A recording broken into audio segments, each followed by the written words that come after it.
Hello, I'm Richard Chambers, Senior Internal Audit Advisor at Audit Board, and welcome to another in my continuing series, Agents of Change. I'm joined today by Kiko Harvey. Kiko is a good friend and Chief Audit and Risk Executive with more than 35 years of experience, including tenure as the Chief Audit Executive of Starbucks, Delta Airlines, and the Inspector General at the UN World Food Program. She combines world-class technical expertise, strategic and operational leadership, passion, ethics, humility, project management, and relationship building to deliver service excellence in risk and audit compliance. She's currently serving as the Associate Senior Vice President of Audit Services at the University of Southern California. Kiko, welcome to the show. Thank you, Richard. It's great to be here. You know, I've known you for a long time, Kiko, and I've been so impressed by how agile you've been with your own career. You've made so many very important career moves, as I just described a minute ago. I've often thought of you as kind of the quintessential agent of change in our profession. As I defined agents of change in my book, I took the position that internal auditors that seek to drive change in their organizations by being catalysts for transformation, that those are the real agents of change in our profession. Do you agree with that? I do. I think that that's a very appropriate way of looking at things. My changes have really been more from changing industries, learning new things, and meeting new people. And so, you know, as you described, I've had a lot of time in the private sector in publicly traded companies, but then went on to humanitarian, and now I'm back in academia. So it's great. But as you've moved from one industry to another and one very iconic company to another or organization, you've taken the experiences and the transformational ideas with you, have you not? Absolutely, and I've learned along the way. And the organizations I've been with have been in various stages of maturity. When I was at Starbucks, I joined when it had just been public for about 4 years. And I was there a long time, but it was going through a growth stage, high growth stage. Then I moved to a very mature industry with Delta Airlines, and had just done a merger. So it seems like change is something that really attracts me. It's a challenge, and I get bored easily. So I can honestly say I've not been bored. Well, to me, that's so indicative of people who are terrific change agents in their organizations. In the ones that you've served with, how have your board and management received the idea that internal audit can be change agents? Have they been supportive of that? They have. Each organization has a different personality. And I've worked, you know, again, in an international organization as well, and so that takes on a whole different meaning, because the board there that I was working with were essentially ambassadors, and so from different countries all over the world, and they all have their different views on what audit should be and what we should be focused on, and then I think I've finally reached a place where I'm kind of, maybe it's just because my career is where it is, but I really feel now that we've got a real seat at the table. And I probably felt that at most of the organizations I was at, but more so now, where people are actually seeking us out for advice, solving business problems, bringing it to us. And I really see that at USC, so which is great because it's my alma mater, and love the university, so that part's good too. Well, that's a great sign of progress for sure. In the past 3 years, we've been in an incredibly disruptive era. No period in my career, and I'm sure you would see the same, that has been as dynamic and almost chaotic in terms of risk and risk management. As a CAE, how have you ensured that your internal audit functions have stayed abreast of the risks facing the organization, given how quickly they seem to be coming and going? Right. Well, in the historic I think, view of audit is that you're looking backward, like in the rearview mirror. You're looking at transactions that have already happened, business processes that already exist, and you're not really looking forward. And a good risk manager is looking around the corner, looking forward through the windshield. And what I've found is that for me, it's been a lot easier because I've always had a very close connection to enterprise risk management in all the places that I've been. At Delta, it was part of my title and it was part of my responsibility. I was very close with the ERM group when I was at the World Food Program. And now I'm with USC. I'm also working in the program there. So it's very easy to stay connected to the risks when you're actually working directly with the enterprise risk management programs. Yeah, you're one of the professionals whose views I have valued over the years because you have had both of those responsibilities under your purview.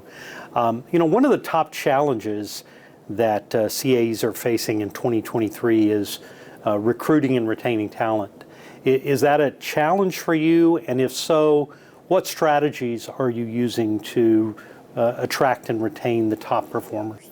It's been more of a challenge in the last couple of years, and I think it's starting to ease up a little bit now, and I'm not sure what's causing that. It is, as far as have we had trouble attracting talent? We really haven't. I think that I'm blessed and I have an incredible team. And we've been able to staff our team very rapidly and with great people. But I think you have to have an exciting place for people to be. They can't be bored. I think, especially with the new the generations as we start to navigate through them. And we've been around long enough that we've navigated through a number of them. It really needs to be fast moving. They have to feel like they're challenged. And they have to have feedback, and the feedback doesn't have to come from the supervisors and that, but it needs to come from the clients. They need to be told that they're doing something that is important, and they need to feel that. And I think if you can get into that sweet spot where everybody feels like they're really contributing, then I don't think retaining talent is going to be that big of a problem. One of the talent retention challenges has centered around this idea of working remotely, working in a central location. How are you handling the desires of your team to work remotely, and are there challenges to the model, and how have you dealt with them? Yeah, there are challenges, and I think the challenges come from more so from the business model that we operate in. So we have student-facing. They're on campus, they're in front of students, and that is, a large part of our client base is student-facing. We also have a big health system, and they're patient-facing, so they've always been there, even through COVID. And so when you're more of a support, assurance, or administrative function, and you're not student-facing, and you're not necessarily in the office every day, I think there's a little bit of, I wouldn't say resentment, but you're very aware of that.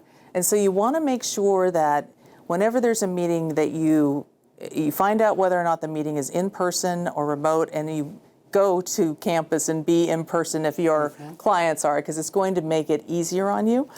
Right. But as far as our normal work process, we are pretty much working from home. The technology nowadays have really made this seamless. And what I found, I think when I was earlier on in my career, there was a huge hesitation to flexible work hours, to changing the work hours and not seeing people. And you thought maybe they'd do something else and they wouldn't work. I think we're past that now. And what you find in the kind of the Zoom environment is you can go, not that I would necessarily think this is a great thing, but you can go back to back to back to back to back on meetings with no commute time, no finding a conference room, no real the little periods of time where you chit chat and while everybody's joining the room. That doesn't really happen anymore. So that's a good and a bad. You need to make time to get to know people, and because we are still social creatures, and you don't want it to be all business all the time. But I've learned to become a lot more flexible. I've learned to trust people a lot more. know that they're going, as long as they're getting their work done, I'm not really sure it matters where. And we also learned that you can actually audit remotely. Yes. We've gotten Fascinating. I think we've gotten much more adept at using the technology and the tools, and that kind of leads me to my next question. You know, before I argue, and in the book I put forward the premise that before internal auditors can be considered credible change agents, they have to be seen as change agents within internal audit itself. So an internal audit department that's still doing things exactly like it did 10 years ago is going to have a much more difficult time promoting change within the organization. Do you agree with that? And what initiatives have you undertaken maybe to transform the audit departments that you've been a part of? Yeah, well, we're actually in the middle of a transformation, or at the beginning of a transformation now. We've had a pretty traditional audit function, you know, with a sampling methodology that was probably, I would say, a little bit dated.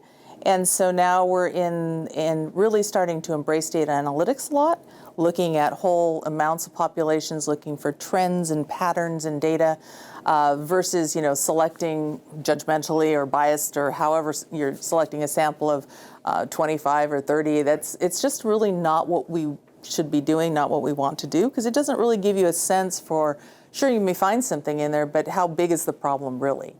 And, you know, and how pervasive is it? And I think we need to start answering those questions so that we know where to direct attention to. And not everything's a big deal, but there are some big things, and you need to find out what those are. Yeah. Well, you'll always have some great stories to tell about your experiences there. In the book Agents of Change, we identify 4 overarching capabilities that internal auditors need to have to be agents of change. We define them as business acumen, having a strategic mindset, being relationship-centric, and being innovative. Do you agree with that list, and are there other things that you think are so important? I do agree with the list. I would add flexibility as another one, because I do think that we need to be nimble, we need to be flexible, we need to be able to, I mean, there's a lot of disruptive technology, there's a lot of disruptive industries that are coming, even in education, and certainly in healthcare. And we have to be able to flex and, you know, and make sure that as the organization changes, that we are able to change and support it, or even sometimes point out where maybe it needs to change. You know, I'm asked a lot by people to pull out my crystal ball and tell them what I think is going to happen to internal audit over the next 10 years. You're like me, we've got several decades of internal audit experience between us. If I ask you that question, what do you think the biggest opportunities and maybe the biggest challenges for internal audit will be over the next 10 years? What would you say? I don't know if it's a change so much, but I do think communication is something that we need to get better at. And I've seen all sorts of, you know, I think actually the places I've been have done a nice job, but we have to get better at explaining very technical things to non-technical people sometimes. And we have to be able to sift through what doesn't matter as much to what matters a lot, and be able to bring people to our side in that area so that things get done and fixed. Where I see it in 10 years, I think we're going to have to embrace data, big data. We're positioned in a place to be kind of a center of excellence for that, and I hope we can do that, because a lot of times in audits we come up with some really, you know, interesting queries and tools and stuff, and it's really good to leave those behind with the client so they can continue. I'm not sure I always want to be continuously monitoring or auditing something. I know that's where we were going at one point in the future, but that's a lot of work. And there's so many new things to look at. If you just keep layering on continuous for everything you've done, you know, that is a lot. I'd rather leave it with management to do as the second line of defense. I understand.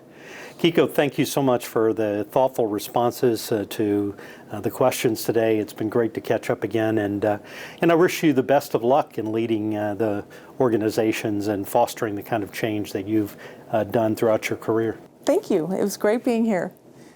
And thank you for joining us in another of my continuing series, Agents of Change. I'm Richard Chambers, Senior Internal Audit Advisor of Audit Board.